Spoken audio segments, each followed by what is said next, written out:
Hi beautiful, and welcome back to my channel. My name is Jalea, and if you're new here, welcome.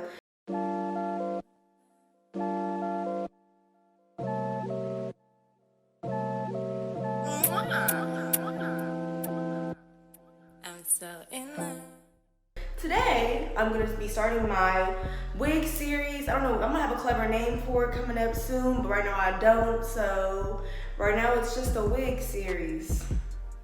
This hair was sent to me by Alipearl. I'm going to be doing a full review at the end of this video, so stay tuned for that. I'm like the worst at intros. Oh my god, okay. Today I'm going to be showing you how to make your wig with a hot glue gun and very minimal sewing. I'm lazy. I do everything the lazy way, the lazy route. So why not teach you how to make a wig that way?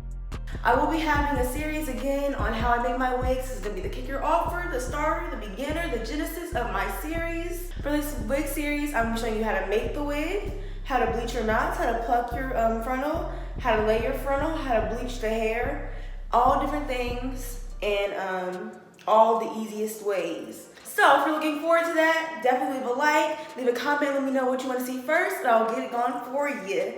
And now, without further ado, let's get into the video and stay tuned to the end to get my review of this hair. Bye, beautiful.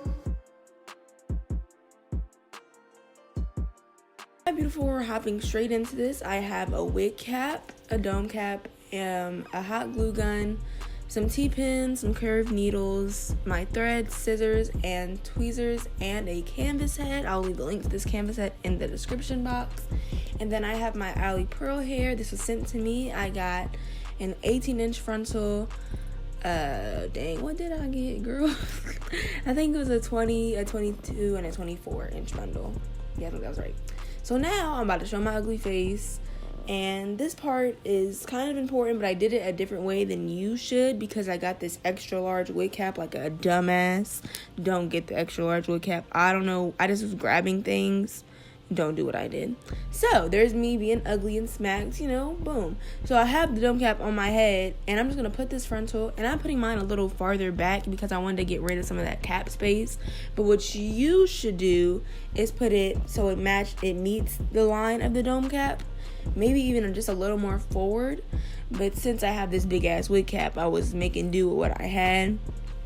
So, you know, you just want to line up with what you have. So I just have this eyeliner, and I just marked a line in the back of it so that I can place it there once again when I put it back on the wig cap. And then I also had an ear tab line, but it was a little light, so I darkened it up.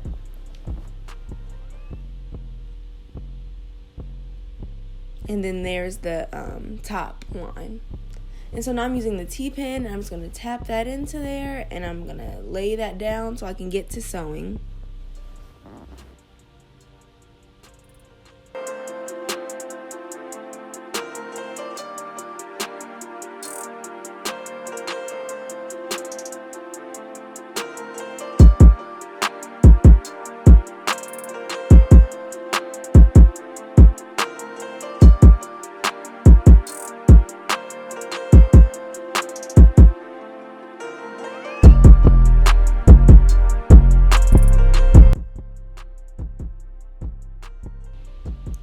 So now I have my 2 sewing needles pre-threaded. I have 2 of them because I like to start my wigs in half. There's something white on my thread. I had no clue what it was. I just kind of dealt with it. So now this angle is kind of bad, but it gets closer, I promise, and it gets better. So now I'm just inserting that needle. If you've sewn before, this should be easy for you, but if not, there will also be another close-up. But to start my wigs, I start in the middle, and I'll pull that thread through, and I'll put that around the needle. So the needle is in between the 2 threads, and then I'll pull the needle so that the thread knots itself.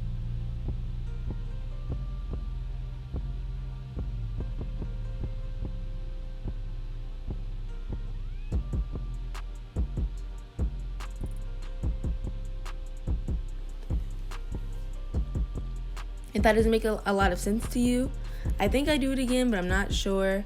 But I'll re-explain it right here. So all you have to do is open up the 2 pieces of thread that you had, because usually when you knot, twice on my door, ringing the doorbell. Girl, what's going on? I didn't invite nobody over. Okay, now here's the close-up, and this is just my way of sewing. I did say in the beginning that I'm a little lazy. I do things the easy way. So this wasn't the best. See, this is terrible. Somebody who's like an expert at sewing probably looked at that like, girl, what are you doing? But what I just did right there was in the loop that I made from sewing, I just put my needle through the loop, and that there secures the knot. And then I'm going to let this play a little more in slow motion. Then we're going to go ahead and speed it up. And I'll come talk when something else important happens. See you then.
Now once you're finished, I like to cut my thread and then go ahead and knot it like I would tie some shoes if I knotted them. I don't know, but knot it like you would knot anything else. I do this about like 5 times just to make sure that my knot is secured. I know there's different ways that people like to knot their thread. This is how I do it. And then I just also want to mention really quick to notice that I did not sew my frontal onto my elastic band inside of the dome cap. I just sewed it to the actual cap. That is really important. Make sure you do not do that.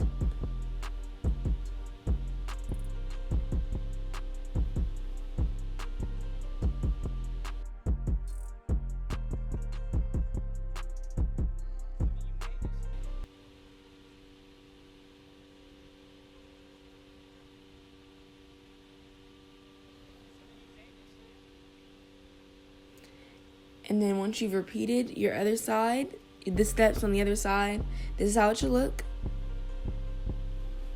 I mean, yours might look a little better because I'm pretty novice at sewing. But if you're a little more experienced and you've been sewing your whole life, damn it, it might look a little better. But this get the job done and it stays. So.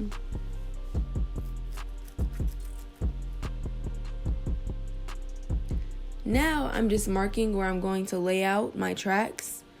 Some people like to mark the whole thing. I just feel like I know what it's going to look like, so I'm just going to mark it in the middle.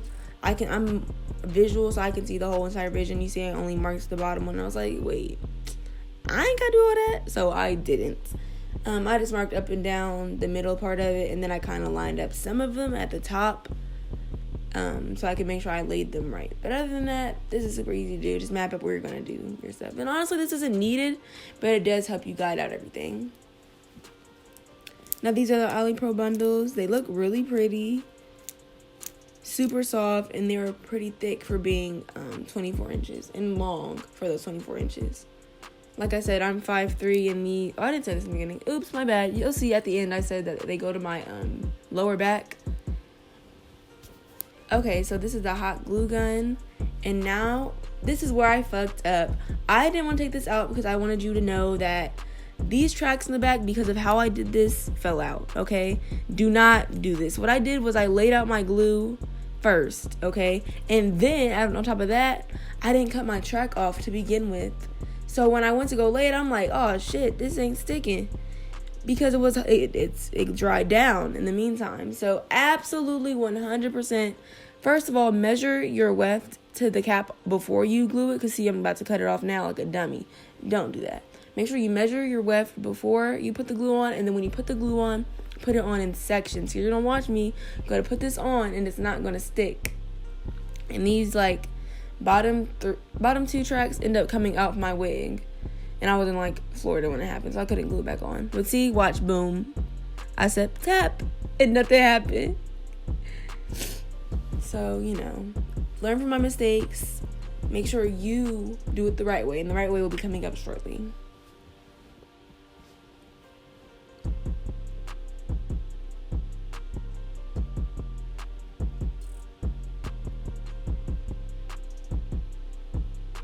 I got this hot glue gun from Walmart, by the way. It was like $8, and it came with hella sticks, so. And I still got some enough to make another wig, so, you know, just saying.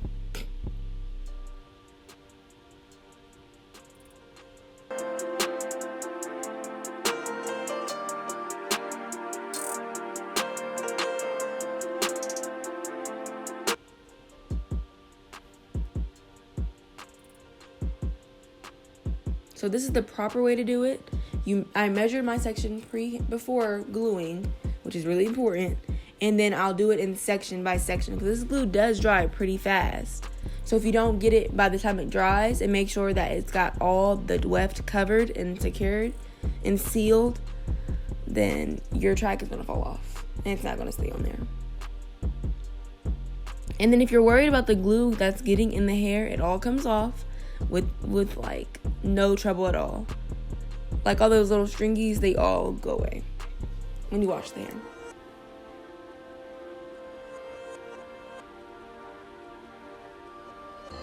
You made this shit?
Now we have our finished wig, and this is what she's looking like. And then now I want to go ahead and cut off that cap underneath the lace and do it as close as possible to the part that I sewed. Pretty self-explanatory. Don't cut the part you sewed, your wig will fall apart.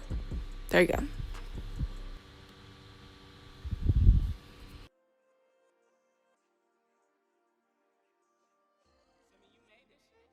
So again, this is hair from Alipearl. You saw how it looked when I first put it on the wig cap. Yeah. First, I just want to say I fucked up. I think I already said this in the video, but if I didn't say it in the video, if I messed up in my voiceover, I just want y'all to know I fucked up and I got an extra large wig cap. So I had to like do some adjusting. This wig is still big as hell. I think I'm gonna like cut it off piece open and like sew it together again. But you know, that's if I feel like it. We did this the easy way, so yeah. So this is their Brazilian curly and 24 inches. Let me try to do a little, hold on. Let me see if I can stand all the way back here. Oh, girl, I got a chair. I'm tripping. Okay. So this is their Brazilian curly in 24 inches. It hits my mid-back and it's curly. So you can't see. Yeah. You see? Oh, here we go. It's my mid-back and it's curly. So that's really nice. Oh, I just almost fell. So that's really nice. It's a lot longer than I expected because if I stretch it, it probably has to be like 28 inches. I'm lying, but like it's mad long. I have yet to make you know how for my synthetic wigs I have a 5 ways to know a synthetic wig is worth it. I need to compose a list of something for human hair, but I guess for now I could definitely use that scale. Again, hair is hair, but you know, different expectations for both. I'm out of breath. And before I get into that, I'm gonna get into the pros and cons of this hair. And I'll start with the cons, I guess, because you know, it's better to hear the negatives first than the positives. So to start out with the cons, I will say my first con will be the texture of the frontal is slightly different than the rest of the hair. This is part of the frontal? No, okay. It's not terrible, but I can just tell because this back bundle, which is a 24, it's like obviously a curl. It's a longer curl, so it's not as much of a spiral, but it's definitely a curl. You can tell it's just stretched. This one's over here. It's just more of a wave happening, which doesn't bother me because if I put some gel on it, like some wet line on top of it. Can I sneeze? I will say the texture of this hair isn't as soft as the other curly wig I had. But it doesn't bother me because, you know, I'm black, we got kinks. I'm not expecting every hair I put in my head to just be the softest thing ever. But that doesn't take away from the niceness of this hair. See, like, look at this girl right here. Did I just miss it? It's all clumped together, but you can tell, like, this is a curl. It's just stretched. Like, these are just, like, I don't know. It's not bothersome, like I just want to clarify that it's not bothersome to me, but it may be to you. So I want to just emphasize that I'm not bothered by it, but if you think you would be bothered by it, that's something to know. I'm trying to think of other cons, but honestly, I don't have any. Like I said, I've been wearing this hair for 2 weeks. I haven't had any problems. I just want to say that my tracks are, let's see if I can find a good track. Ooh, girl. Also, it's curly hair, so like when you try to run your fingers through it, don't like, cause it's curly. Yeah, you can see my tracks are still holding on. If you do this the right way, you make your wig the right way, your tracks will definitely be secure. I got this stain on my shirt, girl. Your tracks will definitely be secured if you like press it. Oh my God, it's a 6-minute long video. Okay, so I think that's the only con I can think of. I genuinely can't think of anything else. Yeah. So, my pros. I actually have about, I want to say 3 or 4 pros to go over. I have about 3 or 4 pros to go over, so let's get into that. My first pro is that this hair, I never wear a bonnet. I have not worn a bonnet once with this hair. For one, it's a lot of hair, little bonnet, not real elastic, and for my big ass bonnet that's uncomfortable to sleep in, I would just rather not. So for me, having slept on this hair just last night, and like I said, my leg slipped in. For me to just slept on this hair just last night, and for it to still look shiny like this, not even look frizzy, like, I don't know, ignore my stain, I'm sorry. Not even look frizzy or nothing, like, amazing. To be honest, I could leave the house like this, but this leads me into my second pro. This hair detangles with ease, and when I say with ease, I mean with ease. In the shower, barely any product, just a little tiny bit of conditioner goes a long way. Brush this hair out. As long as you keep brushing it out every day. Wow. Not even no bullshit. I might lift up my wig and show y'all. I might expose myself on the back of my head just so y'all can see that there is no mats in the back of my head, even after sleeping on it. Even after putting barely any products on it. Let me just turn around real quick. I just haven't got a haircut in like 2.5 months. Don't judge me. So, it's back of my head. You can see where the glue is at. So. But look, no mats, nothing. How fucking weird. Like, what's going on? Yeah, if you're looking for some summer curly hair, this is one of your options. I will leave the link to this hair in the description and the links that I got and everything. I think that's all I gotta say for you. Thank you for watching, and if you're ready for my wig series, please leave a like and a comment, and I'll see you in the next video. Bye, beautiful.